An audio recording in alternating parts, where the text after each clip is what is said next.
আমাদের নিয়মিত লাইভ অনুষ্ঠান দায় মুক্তির আজ ৮ম পর্ব। জাতির পিতা বঙ্গবন্ধু শেখ মুজিবুর রহমানের প্রতি বিনম্র শ্রদ্ধা জানিয়ে শুরু করছি।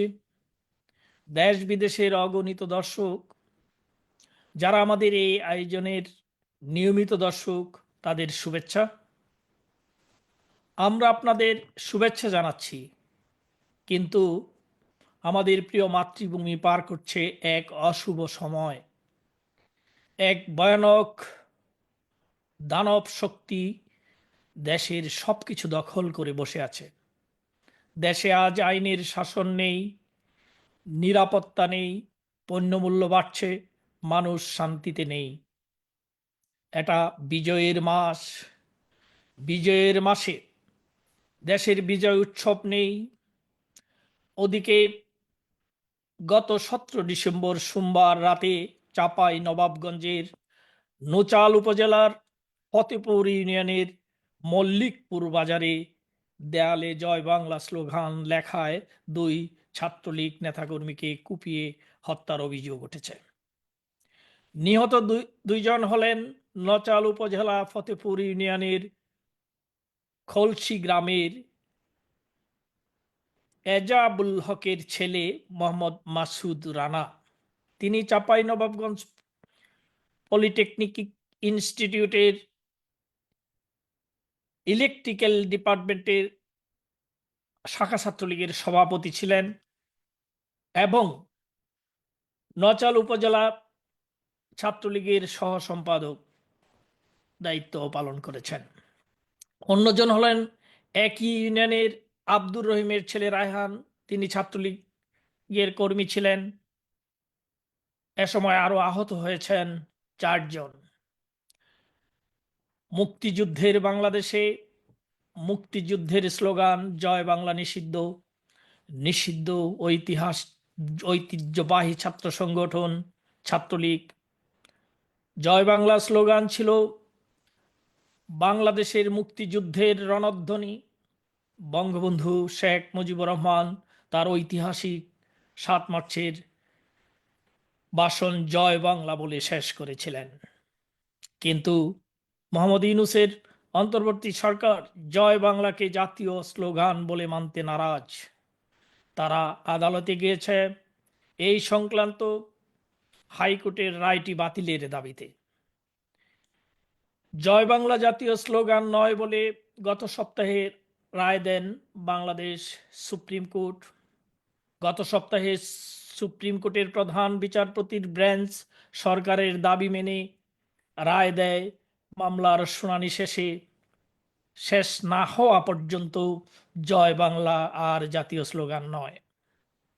তারপর থেকে আওয়ামী লীগের নেতাকর্মী ও স্বাধীনতাপ্রেমী এরা আরো বেশি করে এই স্লোগান দেওয়া শুরু করেছেন। তার জেরে প্রাণ গেল দলের 2 ছাত্রনেতার। তারপরও তো আশা ছেড়ে দিলে চলবে না। অমিয় চক্রবর্তীর কবিতায় ভাষায় আমরা আশাবাদী হই। তোমার আমার নানা সংগ্রাম, দেশের দশের সাধনা সুনাম, ক্ষুধা ও ক্ষুধার যত পরিণাম, মেলাবেন জীবন জীবন মোহ, ভাষাহারা বুকে স্বপ্নের বিদ্রোহ, মেলাবেন তিনি মেলাবেন। আজকের পর্বেও আমরা 6 জনকে আমাদের আয়োজনে পেয়েছি। তারা সবাই অবৈধ ইউনূস সরকারের অত্যাচার নির্যাতনের শিকার। আজ আমাদের সঙ্গে আছেন আলিমুর রাজি টিটু, চট্টগ্রামের সন্দ্বীপ উপজেলার কালাপানিয়া ইউনিয়ন পরিষদের চেয়ারম্যান ও সন্দ্বীপ উপজেলা আওয়ামী লীগের যুব ক্রিয়া সম্পাদক। ইয়াসমিন আক্তার, সুনামগঞ্জ জেলা যুব মহিলা লীগের সহসভাপতি। ইমদাদুল হক মিলন, চাঁদপুর জেলার শাহরাস্তি উপজেলা পরিষদের ভাইস চেয়ারম্যান ও চাঁদপুর জেলা ছাত্রলীগের সাবেক সহসভাপতি। ফয়সাল আহমেদ জয়, ঢাকা মহানগর দক্ষিণ ছাত্রলীগের সাবেক সহসভাপতি ইয়াসিন শিকদার, বাগেরহাট জেলার মোংলা উপজেলা ছাত্রলীগের সভাপতি লিটন কুমার সাহা, বগুড়া জেলার যুবলীগের সহ সম্পাদক। এই 6 অংশগ্রহণকারীকে স্বাগত জানাই আমাদের আজকের আয়োজনে। তাদের সবাই অভিজ্ঞতা ভয়াবহ। আমরা শুনি তাদের মুখ থেকে। শুরুতেই কথা বলবেন চট্টগ্রামের সন্দ্বীপ উপজেলার কালাপানিয়া ইউনিয়ন পরিষদের চেয়ারম্যান ও সন্দ্বীপ উপজেলা আওয়ামী যুবলীগের যুব ক্রীড়া সম্পাদক আলিমুর রাজি টিটু। আপনি বলুন। আসসালামু আলাইকুম। আমার পরিচয় তো ইতিমধ্যে আমাদের নজরুল ইসলাম ভাই দিয়েছেন, আমি আর দিয়ে দীর্ঘায়িত করবো না সময়। সবাইকে ধন্যবাদ। আজকে বিশেষ করে আমি চট্টগ্রামের সন্দ্বীপ উপজেলার একটা প্রত্যন্ত অঞ্চলের চেয়ারম্যান হওয়ার পরও আমাদেরকে খোঁজ নিয়ে আমাদের এই দুঃসময়ে আপনারা যে আমাদের যে বিভিন্ন রকমের গত 5 তারিখ থেকে আমাদের উপর যে অত্যাচার অনাচার বিভিন্ন রকমের আমরা সহ্য করেছি, তার অভিজ্ঞতা শেয়ার করার জন্য আপনারা এখানে আমাদেরকে অনলাইন প্ল্যাটফর্মে একত্রিত করেছেন। আপনাদেরকে ধন্যবাদ জানাচ্ছি। আমি আমি প্রথমে আমি সরাসরি আমার অভিজ্ঞতার কথা বলি। 5 তারিখে যখন আমরা দেখলাম যে টিভির স্ক্রিনে সেনাবাহিনীর প্রধান বক্তব্য দিবেন, তখন আমি আর মানে নিজেকে রাখতে পারি না, কি আজকে দেশে কি হচ্ছে। আমি সাথে সাথে বাড়িতে গিয়ে দেখি যে আসলে আরো 1 ঘন্টা লেট করছে। আমি পরবর্তীতে আমার ঢাকা শহরে আমাদের এমপি মহোদয়কে, মাহফুজুর রহমান মিতা মহোদয়কে আমি জিজ্ঞেস করি কি হচ্ছে।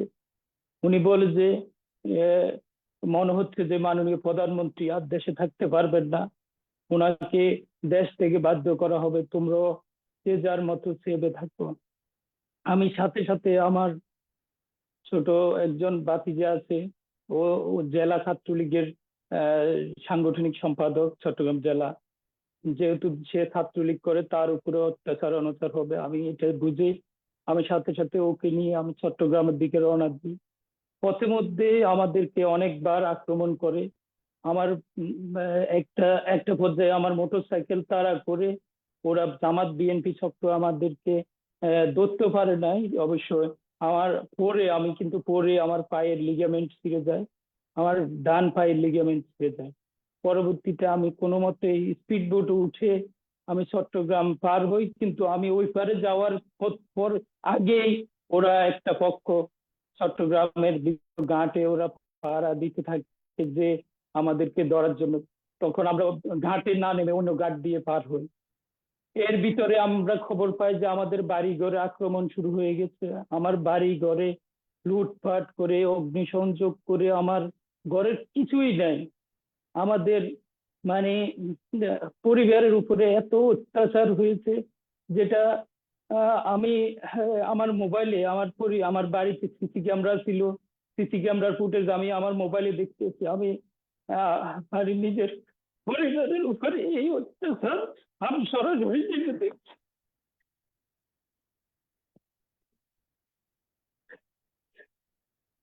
আমার আমি নিজে দেখতেছি আমার পরিবারের উপরে কি অত্যাচার হচ্ছে।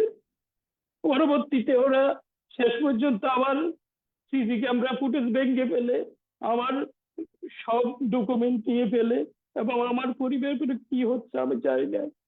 শেষ পর্যন্ত আমার পরিবারের লোকজনকে আমি বললাম যে তোমরা তাড়াতাড়ি ঘর ছেড়ে অন্যত্র পালিয়ে যাও। সবাই ঘর দিয়ে যার মতো রেখে পালাই গেছে। কিন্তু ইতিমধ্যে আমার ঘর বাড়ি কিছু নেই। আমি চট্টগ্রাম যাওয়ার পরে আমি কোনো গাড়ি তো নাই, চট্টগ্রামের সীতাকুণ্ড থেকে আমি একটা সিএনজিতে উঠলাম ঢাকার দিকে যাব। দেখি যে পথের মধ্যে মানুষকে মোবাইল চেক করে, চেক করে, বিভিন্ন রকম চেক করে করে ওরা মানুষকে কিভাবে অত্যাচার সারা পথে করছে। আমি সাথে সাথে আমার ছোট ভাতিজাকে আমি বললাম, ভাতিজা আমার এবং ওর মোবাইল গুলো আমরা সাথে সাথে নদীতে, পানিতে, পুকুরে ফালাই দিই। আমরা সিএনজি দিয়ে রওনা দিই। পথে পথে আমরা দেখেছি বাংলাদেশের মানুষের উপরে পথে পথে আমার বাড়ি ঘরে কি অত্যাচার হয়েছে, তার চেয়ে অধিক অত্যাচার পথে পথে আমি মানুষকে অত্যাচার করতে দেখেছি। কারো দেখি যে মাথা কাটা রাস্তার উপরে, কারো হাত কাটা, কারো পা কাটা, কারো এই বড় বড় লোহার কিরি দা নিয়ে শত শত লোক মিরেশ্বরাই, কুমিল্লা, বিভিন্ন অঞ্চল আমি দেখেছি। আমি সিএনজি নিয়া, অটো নিয়া পথে ছোট ছোট পথে পথে পাড়ি দিয়ে আমি পার হয়েছি কুমিল্লাতে। কুমিল্লা পর্যন্ত যখন বিশ্ব রোড গেলাম, দেখলাম যে টিসিবির একটা গোডাউন আছে, ওখান থেকে শত শত লোক ওখানকার সরকারি গোডাউনের যত মাল পত্র আছে সব নিয়ে যাচ্ছে। আর আমি ঢাকা এর পরের দিন আমি 5টার দিকে রওনা দিই চট্টগ্রাম থেকে, ঢাকা পড়ছি। এর পরের দিন আমি প্রায় 4টার দিকে আমি যাই ঢাকা পড়ছি। আমি সারা পথে দেখেছি মানুষের কি মানুষের উপরে, আওয়ামী লীগ, যুবলীগ, ছাত্রলীগ, আওয়ামী লীগের নেতা কর্মীদের উপরে, বিশেষ করে পুলিশদের উপরে। আর জনপ্রতিনিধি পেলে তো হয়েছে, জনপ্রতিনিধির উপরে কি অত্যাচার আচ্ছা, আমি দেখেছি। হ্যাঁ, জি, ভাই আপনার কাছে প্রশ্ন, যে জিটু ভাই, যে আপনার বাড়িতে যারা অগ্নিসংযোগ করলো, লুট করলো, ওদের কি, ওদের পরিচয় বা ওরা কারা, এই ব্যাপারে ওরা আপনার? হচ্ছে জামাত বিএনপির লোকজন। আমার কাছে ওদের সব ভিডিও এবং ভিডিও ফুটেজ এবং ওদের ছবি ওদের নাম, আমার কাছে ওদের নাম কি বলা যাবে না? হ্যাঁ, অবশ্যই বলা যাবে। বলুন, আমাদের তো ওরা হারানোর কারা, আর কারণ কিছুই এগুলি তো নেই, আমাদের আমাদের তো সবার হারানোর জানতে আর হবে। কিছু নয়। হ্যাঁ, একজন হচ্ছে বিএনপির সভাপতি, ইউনিয়ন বিএনপির সভাপতি নিজামুদ্দিনের নেতৃত্বে, এবং যুব দলের সভাপতি আছে একজন মনির, ওদের নেতৃত্বে আমার বাড়িতে লুটপাট, নুরুদ্দিন নামের একটা ছেলে আছে, ওরা এইসব লুটপাট করেছে। প্রায় 70-80 জন। যখন বাড়িতে আগুন লাগাই দেয়, তখন আশেপাশের লোকজন আসি আমাদের বাড়িতে আগুন নিবে, কিন্তু এর ভিতরে এতক্ষণে সব কিছু নিয়ে গেছে ওরা, ট্রাক ট্রলি সব নিয়ে ওদের আমাদের মাল সামানা সব নিয়ে গেছে। গত মাসের 30 তারিখে আমার ভাই শাহজামান আরজু, যে কিনা চট্টগ্রামে প্রিভিয়ান লিভিং এ এবিপি ম্যানেজার, তাকে আমাকে না পেয়ে তাকে চট্টগ্রাম থেকে ধরে নিয়ে তাকে 5টা মামলা বিভিন্ন থানায়, সন্দ্বীপ সহ চট্টগ্রামের বিভিন্ন থানায় তাকে মামলা দিয়ে তাকে গ্রেপ্তার দেখানো হয়েছে। তার উপরে প্রশাসন কিন্তু মানসিক শারীরিক অনেক অত্যাচার টর্চারিং করেছে। আবার আমি আমি যেই বাসায়, আমি যতক্ষণ চট্টগ্রাম আমি ছিলাম, আমি যেই বাসায় আমার আত্মীয় স্বজনের বাসায় গিয়েছি, ওই বাসায় খোঁজ নিয়ে ওদের, আমাদের আত্মীয় স্বজনের বাড়িতে বাড়িতে ওদেরকে অত্যাচার অনাচার, এবং আমার এলাকার ছাত্রলীগের একটা ছেলে রাকিব, তাকে ধরে নিয়ে তারা 5 লক্ষ টাকা তাকেও যেভাবে মারধর করে চট্টগ্রামে 5 লক্ষ টাকা চাঁদা নিয়ে তাকে মুক্তিপণ দেয়, তার হাতে অস্ত্র দিয়ে তাকে ছবি তুলে, তার তার বাবা ইউনিয়ন আওয়ামী লীগের সহ সভাপতি রাজজন, তাকেও এইভাবে অত্যাচার অনাচার করছে। আমার ভাই, আচ্ছা ভাই, আমার এই যে বড় ভাই আপনি আপনি যে মনিরুজ্জামান বললেন এই যে আরমান। 5 লক্ষ টাকা আম, চাঁদার প্রশ্ন যেটা আপনি বললেন, ওরা ওরা কারা, যারা চাঁদা ওরা নিয়েছে? এরাই এরাই এরাই এই নুরুদ্দিন নামের যে ছেলে, একটা মিলাদ আছে, নুরুদ্দিন আছে, আবার এই চট্টগ্রামের কিছু ছেলেবেলা আছে যুব দলের, এরাই এগুলো করছে।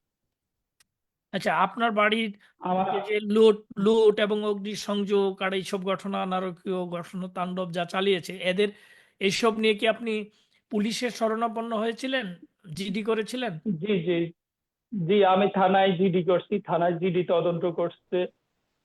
জিডি তদন্ত করে ওরা আমাদেরকে বলে এই মুহূর্তে আমরা কিছু করার নাই। আমরা, নৌবাহিনীর ক্যাম্প আছে ওখানে আমার আম্মা গিয়ে অভিযোগ দিয়েছে, কিন্তু নৌবাহিনীর পক্ষ থেকে কোনো আমাদেরকে সহযোগিতা করা হয়নি।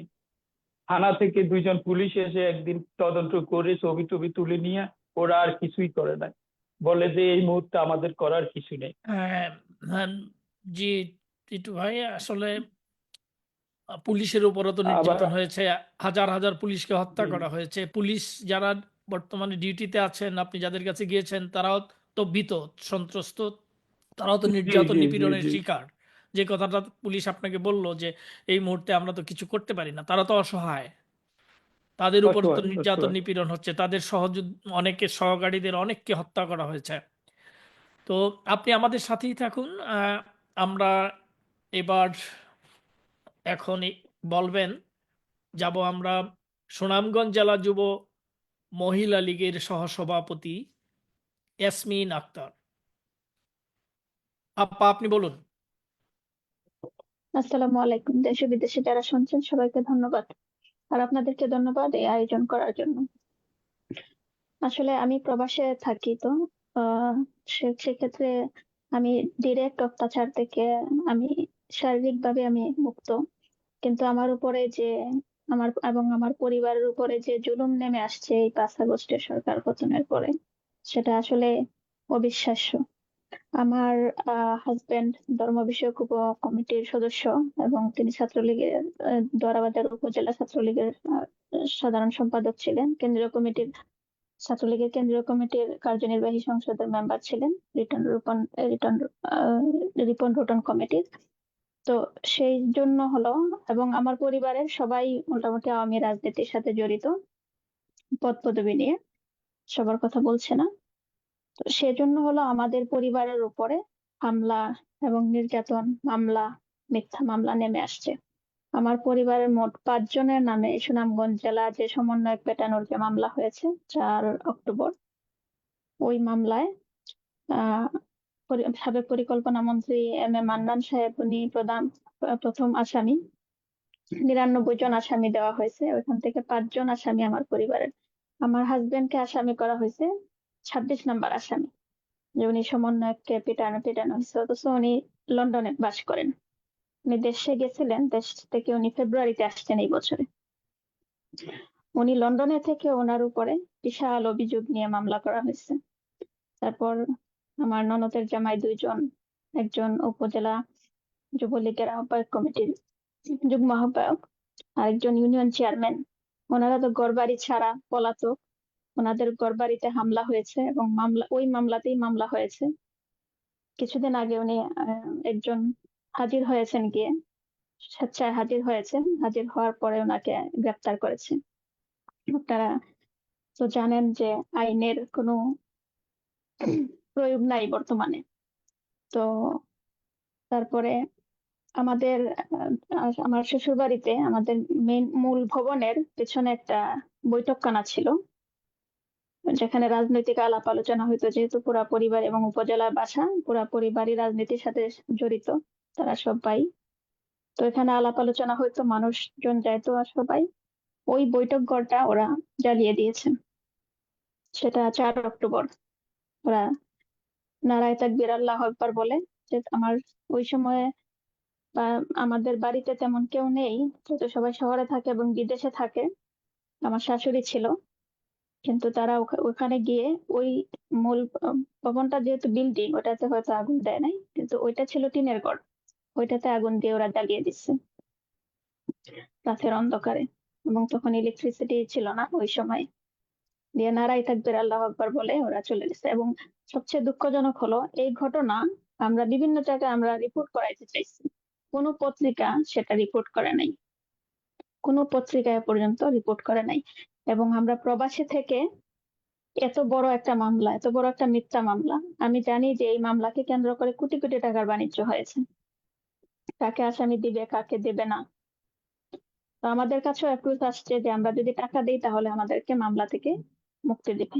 তো আমরা তো বিএনপি এবং ওই যে জামাত শিবির যে সমন্বয়ক, ওদের সাথে আমাদের লিয়াজু বা কম্প্রোমাইজ করার কোনো প্রশ্নই আসে না। সেজন্য আমরা তাদেরকে টাকা পয়সা দিই নাই, এবং সেই জিজ্ঞাসা থেকে বাড়িটা পুড়িয়ে দিচ্ছে। এবং আমি আপনার প্রবাসে থেকে আপনার কাছে লেখালেখি করি। জি প্রব- বলুন। আপনার কাছে প্রশ্ন, ওই যে যারা আপনাদের কাছে চাঁদা চেয়েছে বা ওরা কারা, ওদের পরিচয়, ওদেরকে কি আপনি জানেন? আর কোন রাজনীতির সাথে সংশ্লিষ্ট না? ও- ওরা ওরা জামাত এবং বিএনপির। ওদের কি আপনারা জামাত এবং চিনেন, যারা আপনাদের সাথে চাঁদা দাবি করেছে? ওরা কারা? ওদের নাম ওরা ওরা হলো ডাইরেক্ট করে নাই, ওরা হলো অন্য সাধারণ যারা রাজনৈতিক পরিচয় পদ পদবি নাই, কিন্তু তাদেরই দলে তাদের হয়ে কাজ করে, তাদের কিন্তু মাধ্যমে আমাদেরকে যাতে কিন্তু আমরা রেকর্ডে নেপথ্যে প্রচার নেপথ্যে করতে ওই পারি। লোকগুলি যারা তাদের হ্যাঁ, নেপথ্যে ওইগুলো তাদের রেফারেন্সে আমাদের নেপথ্যে কাছে যারা টাকা আছে পয়সা। তাদের নাম জানেন? তারা কি, তাদের পরিচয়, তারা কি ওই স্থানীয় বিএনপি জামাতের? স্থানীয় হ্যাঁ, বিএনপি জামাতের সাথে জড়িত, এবং আচ্ছা। এদের নির্দেশেই আমাদের পরবর্তীতে দেখে যে আমরা, আমাদেরকে তো অ্যারেস্ট করাতে পারছে না যেহেতু আমরা দেশে নাই, এবং আমাদের কাছ থেকে টাকাও নিতে পারতেছে না, সেজন্য ওই জিজ্ঞাসা থেকে তারা, হয়তো আমরা ধারণা করতেছি, তারা আমাদের বাড়ি পুড়িয়ে দিছে। এবং আমার ওখানে, আমার মাত্র একটা দেবর থাকে ছোট, মাঝে মাঝে সেও পলাতক, বাড়িতে যায় না। যে তার নামে কোনো মামলা নাই, কিন্তু এখন তো আপনারা জানেন যে মামলার কোনো দরকার নাই, ওরা অ্যারেস্ট করে ফেলে।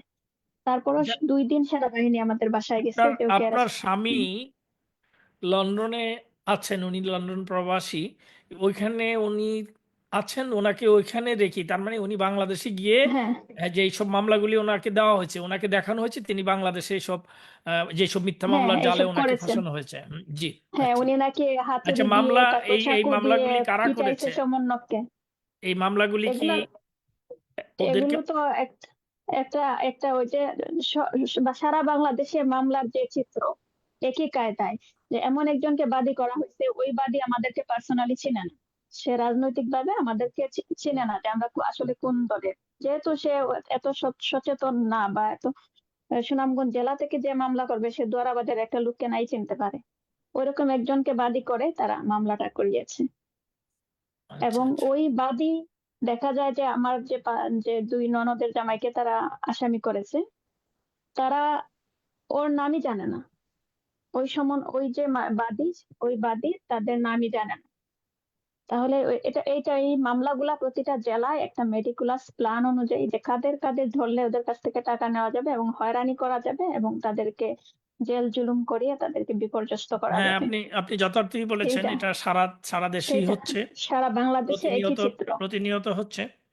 তবে আপনাদের সাথে যা হচ্ছে, এরা কি আপনার এলাকার ওই স্থানীয় বিএনপি জামাতের নেতৃবৃন্দ, না বাইরের স্থানীয়, কেউ? এবং যেহেতু উনি কেন্দ্রীয় নেতা এবং সিলেট মহানগরের আহ্বায়ক কমিটিতে ছিলেন, এবং ধর্ম বিষয়ক উপদেষ্টা বর্তমানে, তো ওনার একটা পরিচিতি আছে পুরা সুনামগঞ্জ, পুরা সিলেট, এবং ওভারঅল একটা পরিচিত আছে হায়ার লেভেলে, বিএনপির সাথে বা জামাত সবাই চিনে ওনাকে।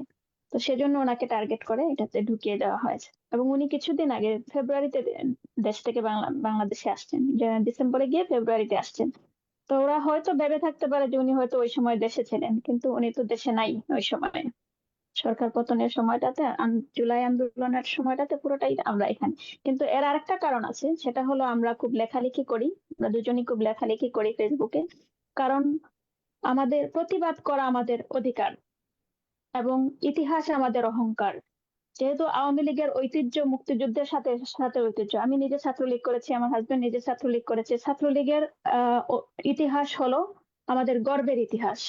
ছাত্রলীগকে যখন ব্যান করা হলো, এবং এভাবে যখন সারা বাংলাদেশের উপর অত্যাচার, নির্যাতন, নিপীড়ন নেমে আসলো, এবং এই ইউনূস সরকার যখন ফ্যাসিবাদ কায়েম করতেছে, সংবিধান পরিবর্তনের কথা বলতেছে, এত সব পরিবর্তন এবং এত সব মুক্তিযুদ্ধের চেতনা ধ্বংসের সমস্ত প্ল্যান, সেগুলো নিয়ে আমরা প্রতিনিয়ত আমাদের কলম চলতেছে।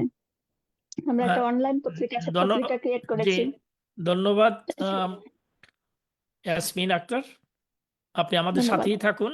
আপনার আপনার ফ্যামিলির উপর, আপনাদের উপর যে নির্যাতন নিপীড়নের কথা আপনি বললেন, আমরা শুনলাম।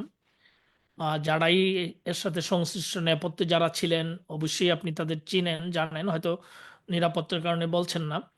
তাদের নাম জি, এবং পরিচয় যদি সম্ভব হয় আমাদের কাছে পৌঁছানোর চেষ্টা করবেন।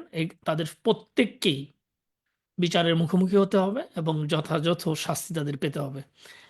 বঙ্গবন্ধুর বাংলাদেশে তাদের কারোর রক্ষা হবে না। আপনাকে ইনশাল্লাহ। ধন্যবাদ, আপনি আমাদের সাথেই থাকুন। এবার নির্যাতনের কথা বলবেন চাঁদপুর জেলার শাহরাস্তি উপজেলা পরিষদের ভাইস চেয়ারম্যান ও চাঁদপুর জেলা ছাত্রলীগের সাবেক সহসভাপতি ইমদাদুল হক মিলন। জি মিলন, আপনি বলুন।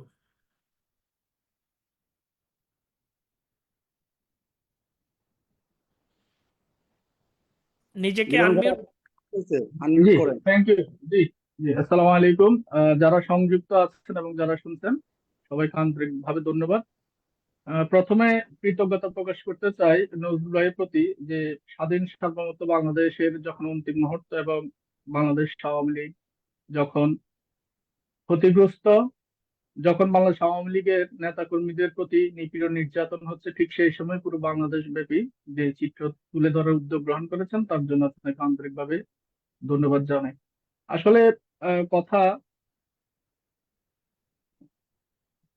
নজরুল ভাই শোনা যাচ্ছে কিনা? জি জি জি, আপনাকে শোনা যাচ্ছে, আপনি বলুন, আপনি মূল পয়েন্টে আসুন।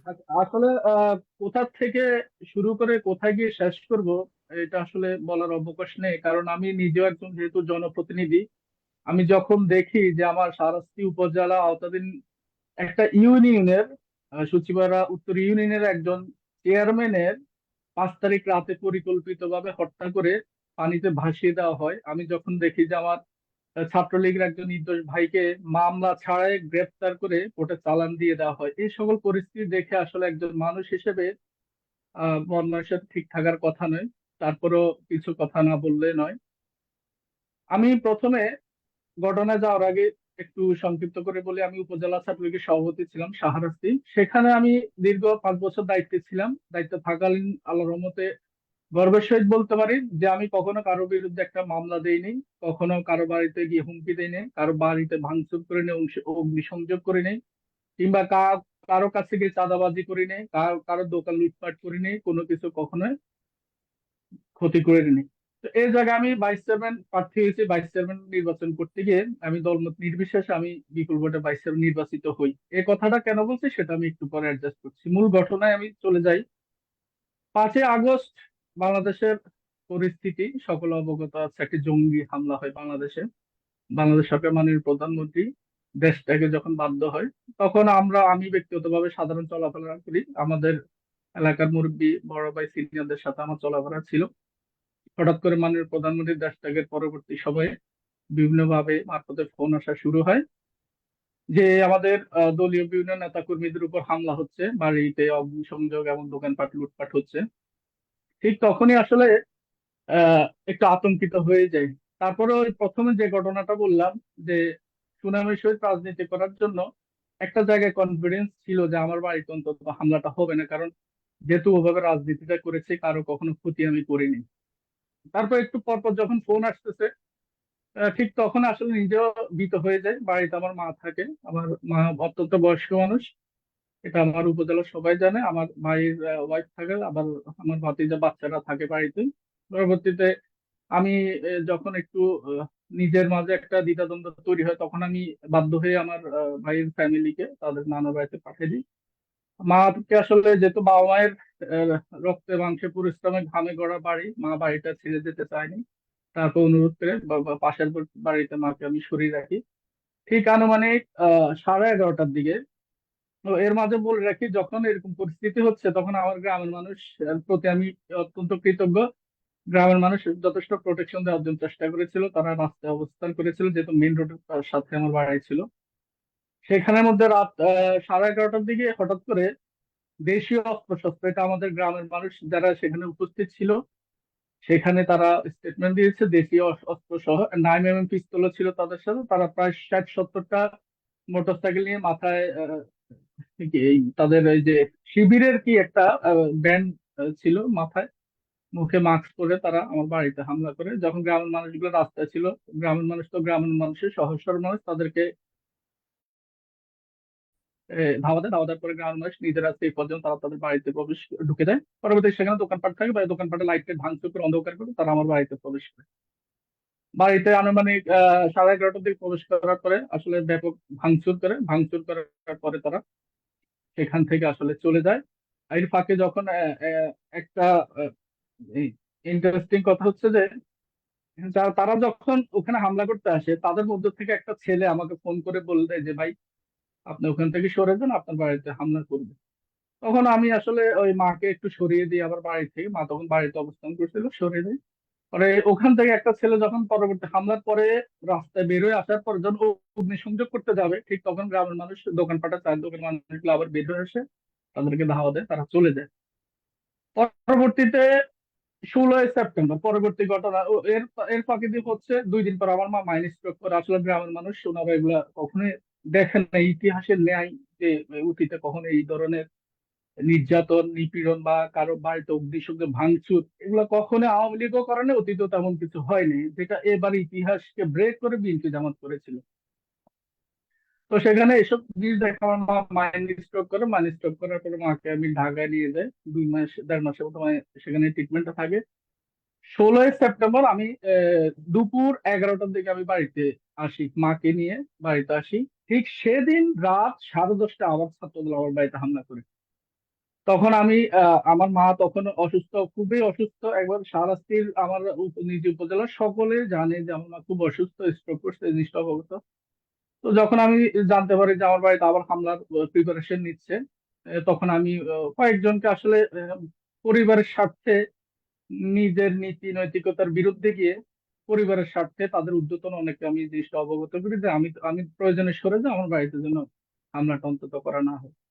এরপরে আসলে তাদেরকে বলে তারা চেষ্টা করেছে, কি করেন এটা একান্তই তারা জানে। আমার বাড়িতে পুনরায় হামলাটা হয়, তারা আবার পুনরায় ভাঙচুর করে তারা সেখান থেকে চলে যায় দ্বিতীয়বার। তখন আমার মা খুবই অসুস্থ হয়ে যায়, মাকে আবার পরের দিনে মাকে আমি ইবনে সিনাকে ভর্তি করাইতেছি, সেখানে ট্রিটমেন্ট নিতে হয়েছে দীর্ঘদিন। এখনো মা ঢাকায় আছে, অসুস্থ অবস্থায় আছে। যাই হোক, এর পরবর্তীতে আসলে হামলা যতটুকু হয়েছে, আমি যে আচ্ছা, আহ, বঙ্গবন্ধুর আদর্শ নিয়ে রাজনীতি করেছি, সেখানে কি- আসলে যে নীতি নৈতিকতার প্রশ্নে আহ, সুনাম সুনাম রক্ষা করে রাজনীতি করি, সেটার আচ্ছা ভাই, আসলে চূড়ান্ত আচ্ছা, পর্যায়ে উপস্থিত আচ্ছা, ছিল। এমদাদুল হক মিলন ভাই, আপনার কাছে জানতে চাই যে আপনার বাড়িতে যারা অগ্নিসংযোগ করলো, আক্রমণ করলো, আপনি বললেন যে ওই যে মাথায় যেটা বাঁধা এটা হলো জামাত শিবিরের না, এটা হলো জঙ্গি, যেটা আমরা তালেবানি বা অন্যান্য জি জি জায়গায় জি দেখি, জি তারা তো জি জি, সেগুলি, হ্যাঁ তারা হ্যাঁ। ওই জঙ্গিরা, জামাতের ক্যাডাররা, এটা বুঝতে শিবিরের আর ছিল, কি। এরা বেশিরভাগ তখন শিবিরের ছিল, হ্যাঁ, 5 তারিখ যে এখন হামলা হয়েছে। আপনাদের বাড়িতে যারা অগ্নিসংযোগ করলো, আক্রমণ করলো, এত কিছু করলো, ওদের পরিচয় বা ওদেরকে আপনি চিনেন বা ওদের নাম বলা যাবে? জি নন্দু ভাই, আমি আমি 5 তারিখ এবং 16 তারিখে আমি কৌশলগত কারণে আমি একটু বলতে চাচ্ছি না তাদের নামগুলো, বাট আমি ঠিক আছে, 13 জন বুঝছি আমি। শিবিরের ছেলে আপনার এবং নিরাপত্তার 7 জন।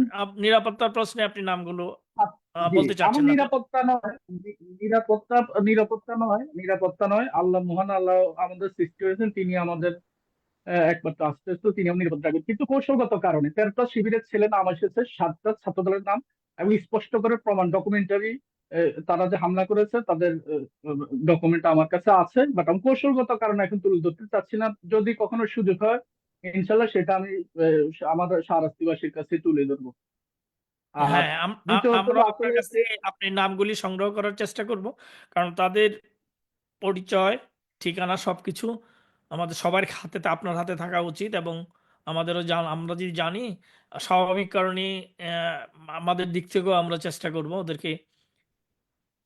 সময় জি তো আসবে, নজরুল ভাই, এই দিন তো দিন জি, নয়, এখন তারা যা করছে এটা তো অব্যাহত থাকতে পারে না, তাইলে ইতিহাস মিথ্যে হয়ে যাবে।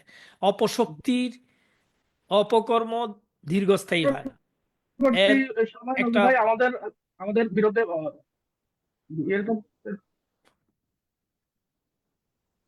এর পরবর্তী সময় আসলে আমাদের অনেক মামলা দিয়েছে ওরা। এর মধ্যে আমাদের অনেকগুলো মিথ্যা মামলা, মিথ্যা, যেটাকে বলে হ্যাঁ, আপনার মামলাগুলো মিথ্যা মামলা সম্পর্কে আমরা দিয়েছে। আচ্ছা, জানি না। ওই যে মিলন আপা ভাই, আপনি বললেন আপনি আসলে, আমাদের সাথেই থাকুন। আমরা এখন যাচ্ছি এর মধ্যে নজরুল ভাই, এর মধ্যে ফয়সাল আহমেদ জয়ের 30 কাছে। সেকেন্ড 30 সেকেন্ড একটু শেষ করতে চাই নজরুল ভাই, তিরিশ জি, সেকেন্ড বলুন। একটু শেষ করতে চাই।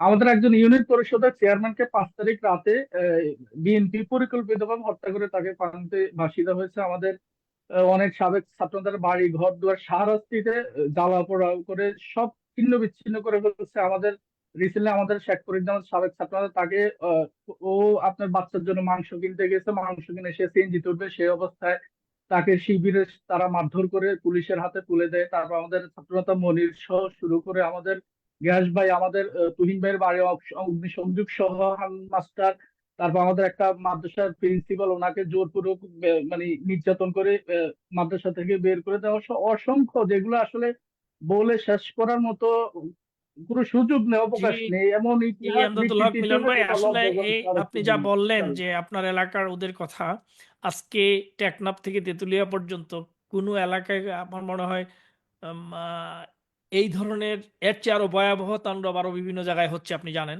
আপনার এগুলি যেগুলি এই মর্মস্পর্শী যে কথাগুলো আপনি বললেন, যাই হোক, আপনি আমাদের সাথেই থাকুন। এখন যাচ্ছি ফয়সাল আহমেদ জয়ের কাছে। তিনি ঢাকা মহানগর দক্ষিণ ছাত্রলীগের সাবেক সহসভাপতি। জয়, আপনি বলুন। জি, আসসালামু আলাইকুম। দেশ বিদেশে যে যেখান থেকে আমাদের সাথে যুক্ত আছেন সবাইকে মুজিবীয় শুভেচ্ছা। তো 5 তারিখের আগে যে কোটা বিরোধী যে আন্দোলনের নামে তারা নৈরাজ্য সৃষ্টি করেছে, সেটা আসলে একটা মেটিকুলিয়াস একটা প্ল্যানের অংশ ছিল ডক্টর ইউনূসের। এটা আমরা সবাই জানতে পেরেছি, এটা সব দেশবাসীর কাছে অলরেডি এটা ক্লিয়ার। সে তার সমন্বয়কদের নামে যারা ছিল তাদের সমন্বয় করে তিনি বিদেশে বসে বাংলাদেশে একটা অরাজকতা সৃষ্টি করেছে। তো আমরা এর তীব্র নিন্দা ও প্রতিবাদ জানাচ্ছি প্রথমত। তো 5 তারিখের আমার মানে আমার পার্সোনাল যে ঘটনাটা, সেটা ঘটনাটা হচ্ছে 5 তারিখের যখন এরকম ঘটনাটা আমরা দৃশ্যপাত দেখতে পাচ্ছিলাম, তখন আসলে আমি একটু থামবো। এখানে আমি আমার পার্সোনাল একটা পরিচয় দিব। আমি সাবেক সহসভাপতি ছিলাম ঢাকা মহানগর দক্ষিণ ছাত্রলীগের। আমার বাবা লালবাগ থানার 23 নম্বর ওয়ার্ড আওয়ামী লীগের প্রচার সম্পাদক এবং প্রস্তাবিত কমিটি লালবাগ থানার তিনি সভাপতি বা সাধারণ সম্পাদক হিসেবে নিয়োগপ্রাপ্ত হতেন। যাই হোক, এটা বলার উদ্দেশ্যটা হচ্ছে যে আমি ছোটবেলা থেকেই রাজনীতি পরিবারে বড় হয়েছি। আমার দাদাও বঙ্গবন্ধু সহচর ছিলেন। তো রাজনীতি পরিবারে বড় হওয়ার সুবাদে আহ আমাদের একটু মানে দেখা সাক্ষাৎ বা আমরা জানতে পারতাম বা আগে বুঝতে পারতাম। তো 5 তারিখে দুপুর দিকে বা সকালের প্রথম ইসের দিকেই আমরা বুঝতে পেরেছিলাম যে এরকম একটা কিছু ঘটতে যাচ্ছে। আর সরকার পতন বা শেখ হাসিনা চলে গেলে পরে যে কি ঘটনা হতে পারে, সেই বিষয়ে আমাদের একটা বিস্তারিত আগে থেকে একটা ধারণা ছিল। তো সেই সুবাদে কৌশলগত কারণে আমরা 5 তারিখে বাবা বাসায় বা আমিও বাসায় থাকা সত্ত্বেও বাবা সবসময় একটু নিট এন্ড ক্লিন রাজনীতি পছন্দ করতো। ভাই যেরকম বলেছিলেন, আহ, তিনি কাউকে কখনো মামলায় জড়াননি। তা আমার বাবাও সেম, কখনোই এরকম রাজনীতি পাওয়ার কখনোই খাটাননি বা আমিও খাটাইনি। তো বাবা সুষ্ঠু সুন্দরভাবে সবসময় রাজনীতি করেছেন। যদি আমরা তো সবাই ভাই ভাই ছিলাম, বিএনপি কে আওয়ামী লীগ কে কেউই কিছু না। আমরা আমরা প্রথমত কিন্তু আমরা মানুষ, যে যেই দলই করুক, কিন্তু আমরা প্রথমত মানুষ, আমাদের পরিচয় এটাই। তো সেক্ষেত্রে আমার বাবা সবসময় সবাইকে সাপোর্ট দেওয়ার চেষ্টা করেছে। অনেক সময় তাদের দুর্বলতা আমার বাবার কাছে এসে শেয়ার করেছে। আমার বাবা যদি পেরেছে কাউকে উপকার করেছে, কিন্তু কখনোই আমার জানার মতে আমার বাবা কাউকে অপকার করেনি। তো সেই সুবাদে বিএনপির যারা এরকম তাণ্ডব আমার এলাকায় বা ঢাকা শহরের মধ্যে চালিয়েছে, তাদের মধ্যে কিছু সংখ্যক লোক ছিল যারা আমার বাবা ভালো ভালো চাইতো। তো তারা যখন ওনারা সংগঠিত 5 তারিখে যখন শেখ হাসিনা মিডিয়াতে প্রকাশিত হলো যে শেখ হাসিনা পালিয়ে যাচ্ছে বা এটা এরকম একটা কিছু প্রকাশিত হলো, সে তারপরে ঠিক তৎক্ষণাৎ তারা কি করলো, একটা গ্রুপ আমাদের এলাকায় মানে একটা সহিংসতামূলক করার জন্য তারা প্রস্তুতি নিচ্ছিল। তো সেখান থেকে আমার বাবার ফোনে একটা ফোন আসে যে লিস্টের মধ্যে আমার বাবার নামও আছে, যে যাদের বাড়ি ঘর হামলা ভাঙচুর এগুলো চালানো হবে, তার মধ্যে আমার বাবার নাম আছে। তো আমার বাসাটা ছিল ঠিক নবাবগঞ্জ পুলিশ ফাঁড়ির সাথে, কাছাকাছি এলাকায়, কাছাকাছি রোডে আর কি। তো তারা প্রথমত বাবার কাছে কল আসার পরে আমরা তখন বাসায় ছিলাম, আমরা বের হওয়ার কোনো স্কোপ ছিল না তখন আমাদের কাছে। তো নিচে পরিস্থিতি খুবই বেগবান দেখে আমরা বাসায় লক হয়ে আমরা মানে বাসায় এমন একটা ভাব নিলাম বা এরকম একটা করলাম, বা আমাদের যারা মানে ছিল স্পাই ছিল আর কি ওদের মধ্যে, তারা যে আমাদের খবর দেওয়ার সাথে সাথে আমরা তাদেরকে বলি, একটা হিউমার তাদের মধ্যে ছড়িয়ে দিই যে আমরা বাসায় নেই বা আমরা অলরেডি বাসা থেকে চলে গেছি। তো যার কারণে তারা আমাদের বাসার দিকে হয়তো বা দুই একটা ইট পাটকেল ছুটছে, কিন্তু আমার বাসায় ধাক্কাধাক্কি যাই করছে কিন্তু মানে আমার বাসায় ঢুকতে পারেনি তারা। তো তারা প্রায় আমার এলাকা দিয়ে প্রায় 15 থেকে 20টা মিছিল এখান থেকে যাতায়াত করছে। প্রথমত তারা আমাদের এই যে পাশে যে নবাবগঞ্জ পুলিশ ফাঁড়িটা ছিল, সেটাকে তারা জ্বালাইছে। জ্বালাই দেওয়ার পরে তারপর তারা তাণ্ডব শুরু করছে। সেই তাণ্ডব তারপরের দিন পর্যন্ত স্টে করছে। তারা মনে হয় যে সারা রাত বাসাও যায়নি। আমরা তো সে তৎক্ষণাৎ ওখান থেকে কিন্তু বের হতে পারিনি। আমি, আমার পরিবার, আমার বাবা, আমার ভাই, আমার মা, সবাই আমরা ওখানে আমার বাসায় ছিলাম। কিন্তু এমন একটা পরিবেশে করে রাখছিলাম যে আমরা বাসায় নেই, একদম সবকিছু লক টক করে টোটালি একদম আমরা গা ঢাকা দিয়ে বাসার মধ্যেই ছিলাম। এগুলো 5 তারিখের ঘটনা। তো 6 তারিখ 7 তারিখ ঠিক এরকম পুনরাবৃত্তি হয়েছে। 7 তারিখ শেষে 8 তারিখ সকালবেলা মানে ভোরবেলা ঠিক ভোর 3টা 4টার দিকে, ভোর 3টা কি 4টার দিকে হবে, তখন আমরা আমরা এখানে আসলে থাকাটা আমাদের জন্য রিস্কি হয়ে যাচ্ছে। পরবর্তীতে কখন আমরা বের হতে পারি কি না পারি, এরকম একটা ব্যাপার হয়ে দাঁড়াচ্ছে। তো সেক্ষেত্রে আমরা কি করি, তখন আমরা প্ল্যান করে আমরা আস্তে করে 3টা কি 3:30 4টার দিকে ওই যে আমাদের যে স্পাই ছিল তার তার সাথে কথাবার্তা বলে আমরা এখান থেকে বের হওয়ার জন্য সক্ষম হই। তো পদে পদে রাস্তায় রাস্তায় আমরা অনেক ধরনের জিনিস দেখেছি। তো আল্লাহ মানে আল্লাহর রহমতে আল্লাহ আমাদেরকে সেদিনের মতো বাঁচিয়ে দিয়েছে। তো তারপরে এই পর্যন্ত আজকে প্রায় 4 মাস অবগত হয়ে গেছে, কিন্তু আজ পর্যন্ত আমরা এই এলাকার পাড়াও দিতে পারিনি বা কিছু করতেও পারিনি। তো এখন এটা কি ছিল আমার পারিবারিক বাসার ঘটনা। এরপরে আমাদের একটা ব্যবসা প্রতিষ্ঠান আছে যেটা অবস্থিত হচ্ছে ঢাকা নিউ মার্কেট। তো ঢাকা নিউ মার্কেটে যে ব্যবসা প্রতিষ্ঠানটি আছে সেটি বন্ধ, মানে অসংখ্য দিন বন্ধ থাকার পরে এভাবে তো আসলে ব্যবসা বাণিজ্য বন্ধ করে রাখা যায় না। আমি মানে বাচ্চাদের পাইকারি কাপড়ের দোকান ছিল আমাদের।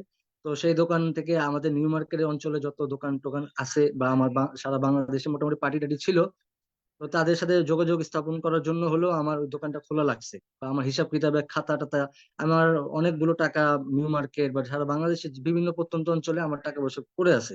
তো সেগুলো হিসাব কিতাব নেওয়ার জন্য হলো, কারণ কখন কি হয় সেটা তো বলা যায় না, কারণ তারা আমাদেরকে বাসায় খুঁজে পাচ্ছে না। তারা অবশ্যই আমার দোকানে একটা চালাবে, এটা আমাদের জানা ছিল।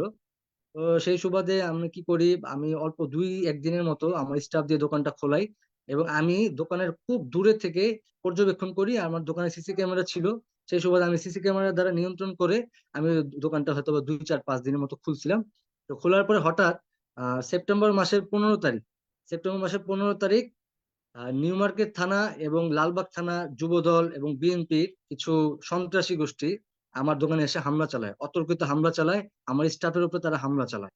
তো সেখানে তারা বাধ্য করে তাকে দোকান তালা মেরে তারা চাবি পর্যন্ত নিয়ে যায়। ঠিক আছে, তো চাবি পর্যন্ত তারা নিয়ে যায়। পরবর্তীতে আমার কাছে যে এক্সট্রা চাবি ছিল, ওই এক্সট্রা চাবির মাধ্যমে কিছুদিন পরে আমি সেই দোকান থেকে আমার মাল সামানা যতটুকু পেরেছি, যেগুলো লন্ডভন্ড করেছে তো করেছে, দুই একটু যা ছিল তাই আমি সরিয়ে নেওয়ার ব্যবস্থা করেছি। অ্যাটলিস্ট আমার খাতা টাতা যেগুলো ছিল, যেগুলো আমি সবসময় মেনটেন করতাম, সেই খাতাগুলো আমি অবশ্যই মানে সরিয়ে নেওয়ার চেষ্টা আমি করেছি। তো ওই ক্ষেত্রেও বাধা বিপত্তি অনেক এসছে, এটা আসলে বলে শেষ করার মতো না। তো আমার পাশের মার্কেটে আমাদের একটা গোডাউন ছিল, সেই গোডাউনটা তারা এমন একটা সাজিয়েছে যেটা একটা চুরির মতো আর কি। তো ওইখানে 3 পার্টির মাল থাকতো, তো তার মধ্যে আমাদেরও একটা ছিল। তো ওইখান থেকে তারা চুরির মতো করে রাতের আধারে সেখান থেকে পুরো লুটপাট করে সবকিছু নিয়ে যায়। তো এই হচ্ছে পরিস্থিতি। আর এখন প্রশ্ন হচ্ছে যে মামলা বা এগুলোর প্রসঙ্গ, আমরা আসলে কোথায় গিয়ে করব, কার কাছে গিয়ে করব? বাংলাদেশে কি বর্তমানে ইউনূস সরকার কোনো আইন আইনের শাসন রাখছে? আমার তো মনে হচ্ছে না। সেটা সারা বাংলাদেশের মানুষই এখন পর্যবেক্ষিত হচ্ছে, তারা দেখতে পাচ্ছে যে আসলে হ্যাঁ, কি তারা ফয়সাল আহমেদ কোনো জয়, পরিস্থিতি রাখছে কিনা। ফয়সাল জি, আহমেদ জয়, আপনার কাছ থেকে জানতে চাই যে আপনার দোকান যারা লুট করলো, তালা লাগিয়ে জি, আপনার জি, লাগার মানে স্টোর জি, থেকে যারা মাল নিয়ে গেল, জি। ওরা কারা? ওদেরকে কি আপনি চিনেন? ওদের রাজনৈতিক আমি পরিচয় আসলে কি? আমি আসলে ঠিক প্রপারলি চিনতে পারি না, কারণ 5 তারিখের আগে বিএনপি বলেন, জামাত বলেন বা শিবির বলেন, তাদেরকে আমরা কিন্তু খুঁজেও পাই নাই, বা তাদের আইডেন্টিফাই করার মতো কোনো না, স্কোপ না, না, আমাদের কাছে আমি ছিল পাঁচ না। তারিখের আগের কথা বলছি না, আপনার সাথে যা না, আমি ঘটছে সেটা সেটা বলতে বলতে, সেটা আমি বলুন সেটা বলছি যে আর কি, যে আপনাদের সেটা যে দোকান লুট করলো, স্টোর থেকে মাল নিয়ে গেল, জি, ওরা কারা? বা আপনার বাড়িতে যারা ওদের আসে, ওদের বাড়িতে ঢোকার চেষ্টা করলো, জি, ওদের কিছু কোনো? এটা এটা ওরা হচ্ছে যে স্থানীয় বিএনপি এবং যুব দলের কিছু নেতাকর্মী ছিল। আর আর যারা আমার দোকানে মানে আমার গোডাউনে যারা লুটপাট করেছে, তারা একদম টোকাই কোয়ালিটি, যারা জামাত শিবির বিএনপির সাথে আছে, তারাই ছিল। তো আমি কৌশলগত কারণে আমিও নামটা স্কিপ হ্যাঁ, করলাম, বুঝছি। আমি হ্যাঁ, ইনশাল্লাহ বলবো। কৌশলগত কারণ, নিরাপত্তার কারণে জি। আপনি নাম আরেকটা বলতে বিষয় পারছেন না। হচ্ছে যে আমার নিউ মার্কেট অবস্থিত যে ব্যবসা প্রতিষ্ঠান, আমি তো নিউ মার্কেট কেন্দ্রিক আমার বিজনেসটা ছিল। তো নিউ মার্কেটে আমার বিভিন্ন দোকানে আমার মাল টাল যেত। তো হ্যাঁ, ওই সব ওরা কি করছে, আমার দোকানে লুটপাট চালানোর পরে আমার যে পার্টিগুলো আছে, তাদের যাদের থেকে আমার মানে যাদের সাথে আমার লেনদেন আছে, যাদের কাছে আমি টাকা পয়সা পাবো, তো তাদের দোকানে দোকানে গিয়েও তারা ট্রেড করছে যে তারা আমাদের সাথে যে লেনদেন গুলো আছে সেগুলো যাতে স্টপ করে দেয়, তারা যাতে আমাদের সাথে কোনো লেনদেন না করে। আচ্ছা, ধন্যবাদ জয়, আপনি আমাদের সাথেই থাকুন। এখন জি, বলবেন বাগেরহাট জেলার মোংলা উপজেলার ছাত্রলীগের সভাপতি ইয়াসিন শিকদার। ইয়াসিন শিকদার, আপনি বলুন। আসসালামু আলাইকুম। সকল প্রশংসা মহান আল্লাহ তাআলার নামে। বিজয় মাস, বিজয় শুভেচ্ছা জানাচ্ছি। বর্তমান সময়ে বাংলাদেশের ক্লান্তি লগ্নে বাংলাদেশ আওয়ামী লীগের দায়মুক্ত অনুষ্ঠানের এই অনুষ্ঠানে আমাকে সুযোগ দেওয়ার জন্য সকলকে ধন্যবাদ এবং কৃতজ্ঞতা জ্ঞাপন করছি। সর্বপ্রথমে স্মরণ করি হাজার বছরের শ্রেষ্ঠ বাঙালি বাঙালি জাতির অভিসংবাদিত নেতা, জাতির পিতা বঙ্গবন্ধু শেখ মুজিব সহ 1971 সালে সকল মহান শহীদদের, যাদের জীবনের বিনিময়ে আজকে এই স্বাধীন সার্বভৌমত্ব বাংলাদেশে জন্ম হয়েছিল। আমি গভীর শ্রদ্ধা স্মরণ করি 1971 সালে 17,000 ছাত্রলীগের শহীদ নেতা কর্মীদের, যাদের জীবনের বিনিময়ে আমাদের স্বাধীন সার্বভৌমত্ব বাংলাদেশে জন্ম হয়েছিল। 5ই আগস্ট বাংলাদেশের রাষ্ট্র ক্ষমতার জঙ্গি হামলার মাধ্যমে, এই যে তথাকথিত ইউনূস সরকারের মাধ্যমে যে সরকার গঠিত হয়, এই সরকার গঠিত হওয়ার পরে এখনো পর্যন্ত বাংলাদেশের আমরা যারা প্রত্যন্তরে ভাই আমরা ভাই এখনো আপনাকে শিকদার ভাই, আপনি আপনার সাথে যা নির্যাতন নিপীড়ন যা হ্যাঁ, হয়েছে ওই কথাটুকু বলার চেষ্টা করুন। বুঝতে আমরা একবারে শেষ প্রান্তে চলে আসছি। খুব সংক্ষেপে ছোট করে আপনার মূল নির্যাতনের গল্পটা আপনি উপস্থাপন আচ্ছা, করার চেষ্টা করুন।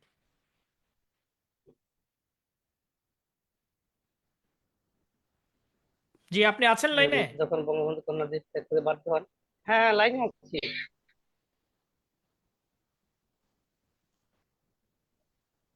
আমি শুনতে পাই। হ্যাঁ, আপনি শুনতে পাচ্ছি। আপনার সাথে যা ঘটেছে বা আপনার পরিবারের সাথে যা হয়েছে ওই কথাগুলো বলুন। আমাকে শুনতে পান? হ্যাঁ, শুনতে পাচ্ছি তো ভাই, আপনি বলুন। আমাদের আমাদের মংলাতে আমরা যখন 5 তারিখে, আমাদের মংলা থেকে আমরা যখন 5 তারিখে মংলা ত্যাগ করলাম, তখন যখন আমরা ঢাকার দিকে অবস্থান করার চেষ্টা করছিলাম, তখন মংলা থেকে যখন রওনা করলাম, দেখি সারা পথে প্রান্তরে মানুষের রক্তাক্ত দেখিনি, কিন্তু 71 পরবর্তীতে স্বাধীন বাংলাদেশের এমন নৃশংস ভাইজান, হত্যাকাণ্ড হ্যাঁ ভাই, আমরা শিকদার ভাই, ইতিপূর্বে কখনো দেখিও নাই, শুনিও ইয়াসিন নাই। শিকদার ভাই, আপনাদের আমাদের আপনি যুবলীগের সাধারণ সম্পাদকের ইয়াসিন বাড়িতে ওখানে শিকদার বাড়িতে ভাই, হামলা অত্যাচার আপনাকে করা হলো। ওই তারপর শুনেন হচ্ছে আপনি ইয়াসিন শিকদার ভাই, আপনার সাথে যা ঘটেছে তা বলুন। আপনি তো অন্য লাইনে কথা বলতেছেন। আমরা এখানে নেটওয়ার্ক। এই আয়োজনটা মূলত নির্যাতন নিপীড়নের মানে গল্পগুলি এখানে উপস্থাপন হবে। আপনি তো অন্যভাবে কথা বলছেন ভাই। এখন আমরা একবারে শেষ প্রান্তে, বলুন। হ্যাঁ, হ্যাঁ, আচ্ছা, যাই হোক, আমাদেরকে যখন এই করা হয়েছে, মানে গ্রেপ্তারের চেষ্টা করা হয়, আমরা তখন তো বাড়ি ছাড়া হয়ে গেছি, কিন্তু আমাদের যে সমস্ত নিরীহ কর্মীরা ছিল, তাদের অনেকেই বিনা মামলায় গ্রেপ্তার করে তাদেরকে মামলা দিয়ে মিথ্যা মামলা সাজানো হয়েছে। আমাদের মামলাতে অনেককেই মিথ্যা মামলা দিয়ে সাজানো হয়েছে, কিন্তু এই মুহূর্তে আমরা যারা বাইরে অবস্থান করছি, আমাদের বাড়িতে এখনো পর্যন্ত হুমকি ধামকি চলছে। আমরা বাড়ি ছাড়া আছি, কিন্তু আমরা মূলত এই মুহূর্তে ঢুকতে পারছি না, প্রবেশ করতে পারছি না। আমাদের যে নেতৃবৃন্দ সকলের বাড়িতেই, কিন্তু সবাই বাড়ি ছাড়া, কিন্তু আমাদের যারা উপশক্তির যে পজিশন গুলো আছে তারা। ইয়াসিন শিকদার ভাই, আপনি আমাদের সাথেই থাকুন। আমরা এখন একবারে অনুষ্ঠানের শেষ প্রান্তে চলে আসছি। হ্যাঁ, সর্বশেষ শেষে বলবেন বগুড়া জেলা যুবলীগের সহ সম্পাদক লিটন কুমার সাহা। দাদা, আপনি বলুন। আজকের এই ভিডিও কলে উপস্থিত সবাইকে এবং দেশে বিদেশে যারা দেখছেন সকলকে শুভেচ্ছা, মুজিবীয় শুভেচ্ছা, তার সাথে বিজয়ের মাসে বিজয়ের অভিনন্দন। আজকে সবচেয়ে কষ্টের দিন যে এই সময় আমরা দেশে বঙ্গবন্ধু, মুক্তিযোদ্ধা এদের নিয়ে কথা বলতে পারছি না, আমরা বিজয় উৎসবও কোথাও দেখতে পাচ্ছি না, নিজেরাও করতে পারতেছি না। যাই হোক, আমি মূল কথায় আসি। পরিচয় তো আমার চৌধুরী নেতা, অল ইউরোপিয়ান আওয়ামী লীগের প্রেসিডেন্ট জননেতা নজরুল ইসলাম ভাই দিয়েছেন। আপনাদের অনেক কষ্টের কথা বললেন, দেশবাসী এসব জানা দরকার। এসব উদ্যোগ নেওয়ার জন্য আমি নজরুল ইসলাম ভাইকে সাধুবাদ জানাই। আমি 1 আগস্ট আমার মায়ের ব্যাক পেইনের ব্যথা ছিল, তার আগে আমি বলিনি আমি একটা কলেজে লেকচারার পদে কর্মরত আছি, যদিও কলেজে 5 তারিখে পর তো আর যেতে পারি না। 1 আগস্ট আমি আমার মাকে নিয়ে, আমার স্ত্রী সহ আমি সিএমসি ভেলোরে আসি।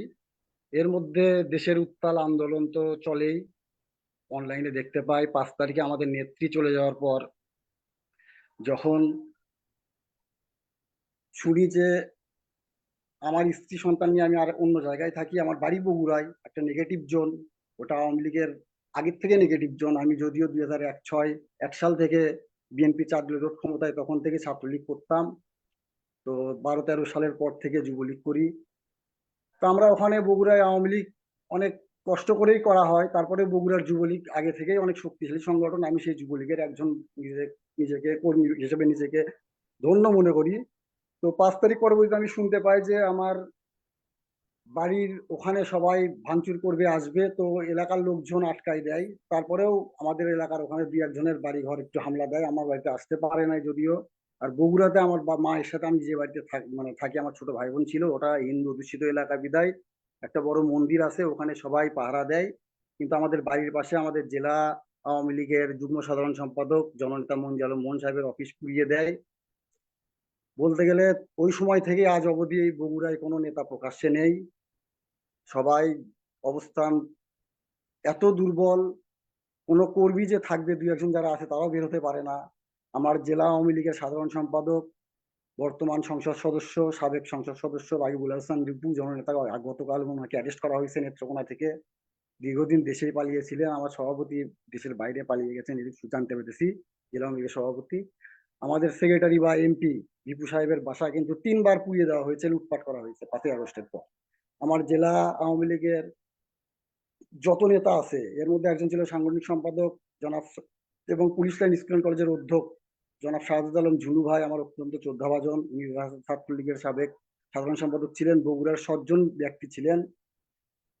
উনাকে জোরপূর্বক পদত্যাগ করিয়ে, উনাকে অ্যারেস্ট করিয়ে জেলখানাতে উনি হার্টের পেশেন্টে মারা গেছেন। মানে বয়স 55+ হয়নি।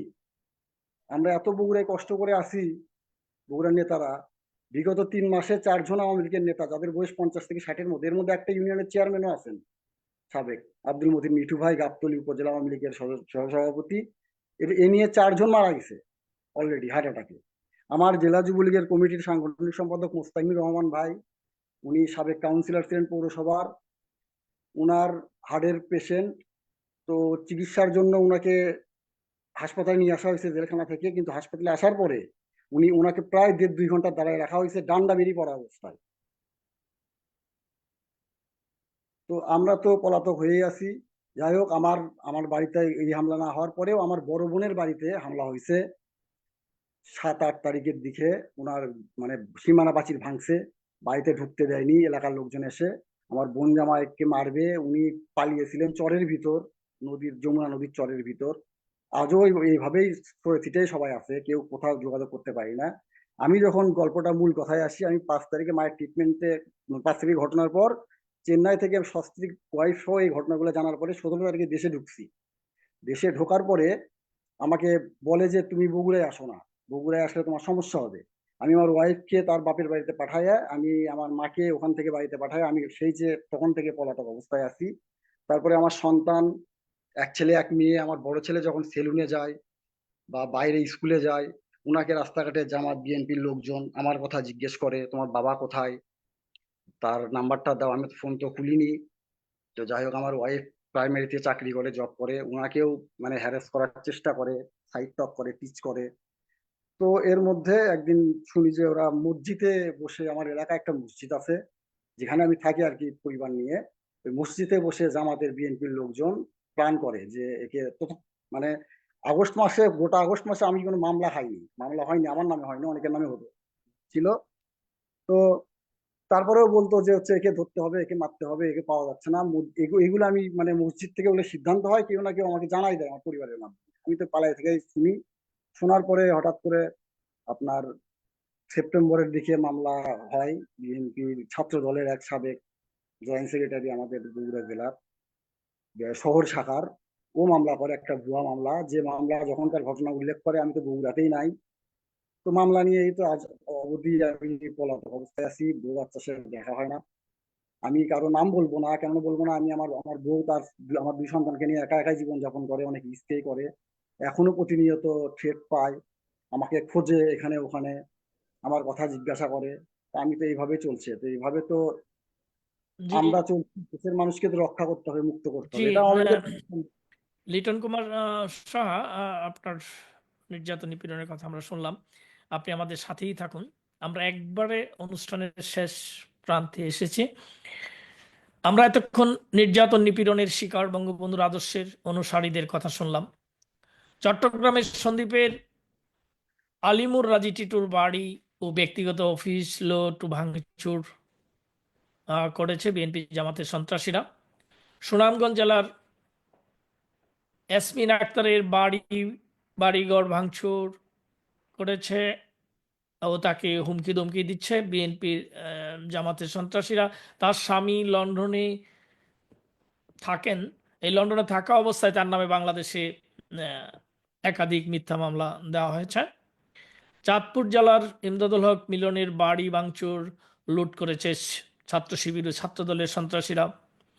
ঢাকার ফয়সাল আহমেদ জয়ের ব্যবসা প্রতিষ্ঠান ও বাড়ি লুট ও ভাঙচুর করেছে বিএনপি জামাতের সন্ত্রাসীরা।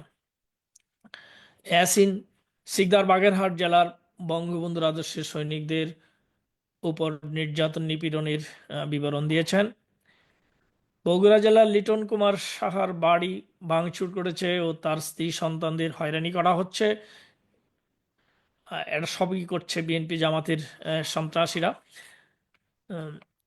প্রত্যেকেই এই 6 জন সবাই তাদের নির্যাতন নিপীড়নের কথা বলেছেন। সবাই জীবনের নিরাপত্তায় এখন ফেরারি হয়ে বিভিন্ন জায়গায় মানবেতর জীবনযাপন করছেন। এসবের প্রতিকার হবে। নির্যাতনকারীরা কেউ রক্ষা পাবে না। এই বঙ্গবন্ধুর বাংলাদেশে, যে বঙ্গবন্ধু বলেছিলেন যে সারা জীবন তিনি নিজেকে উৎসর্গ করেছেন, এবং বঙ্গবন্ধু কন্যা আমাদের মাননীয় প্রধানমন্ত্রী জননেত্রী শেখ হাসিনাও পিতার পদাঙ্ক অনুসরণ করে নিজের জীবনকে দেশের মানুষের কল্যাণের প্রশ্নে উৎসর্গ করেছেন। এবং সেভাবেই বঙ্গবন্ধু কন্যা বঙ্গবন্ধুর স্বপ্নের ঠিকানায় বাংলাদেশকে পৌঁছে দেওয়ার জন্য লড়াই সংগ্রাম করেছেন। কাজী এই বঙ্গবন্ধুর বাংলাদেশে এই জাতীয় অন্যায়, অবিচার, নির্যাতন করে অপশক্তির তাবেদার ইউনূস সরকারের দোসররা রেহাই পাবে না। আমাদের আজকের আয়োজনে যারা যুক্ত হয়েছেন তাদের সবাইকে আরও একবার ধন্যবাদ ও কৃতজ্ঞতা জানাই। শেষ করি কবি শামসুর রহমানের কবিতা থেকে আশাবাদ ব্যক্ত করে। কাল যেখানে পরাজয়ের কালো সন্ধ্যা হয়, আজ সেখানে নতুন করে রুদ্র লেখে জয়। সবাই ভালো থাকুন। জয় বাংলা, জয় বঙ্গবন্ধু, জয় শেখ হাসিনা। বাংলাদেশ চিরজীবী হোক।